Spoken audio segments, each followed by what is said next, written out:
As 3 técnicas que eu vou te ensinar hoje vão ser café, enferrujar e a intervenção com cera de vela. Então, para começar, eu vou botar uma camada fina de café só para conseguir tonalizar e dar esse efeito mais antigo.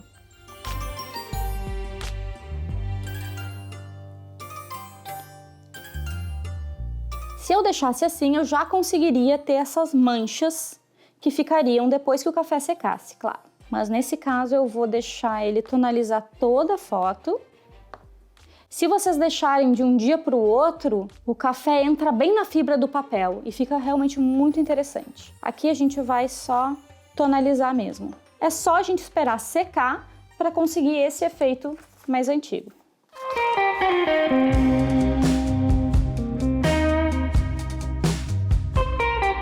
Eu escolhi essa imagem porque eu vou fazer aqui a cera de vela saindo do olho dela. Quando vocês forem acender a vela, as primeiras gotas vocês tiram da foto, vocês fazem em outro lugar. Por quê? Porque senão a gente não sabe ainda como controlar essa cera de vela e pode pingar em um lugar que tu não queira na imagem e daí não tem como voltar atrás.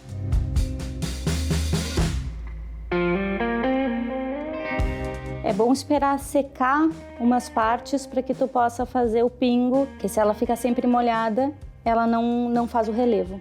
Eu gosto de colocar bastante camadas porque eu gosto desse relevo. Esse relevo que dança conforme a luz, ele me interessa bastante. Mas tem muitas formas de usar camadas, revelar umas coisas e tapar outras. Se tu quer esse efeito escorrido, tu espera secar, tira, faz de novo.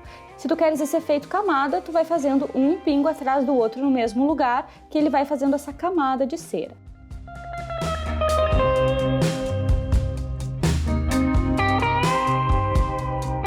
Bom, agora a gente vai falar do enferrujado. No caso dessa imagem que eu trouxe para vocês, o que eu fiz foi colocar uma placa de metal enferrujada com água e sal. O sal ajuda a oxidar mais rápido.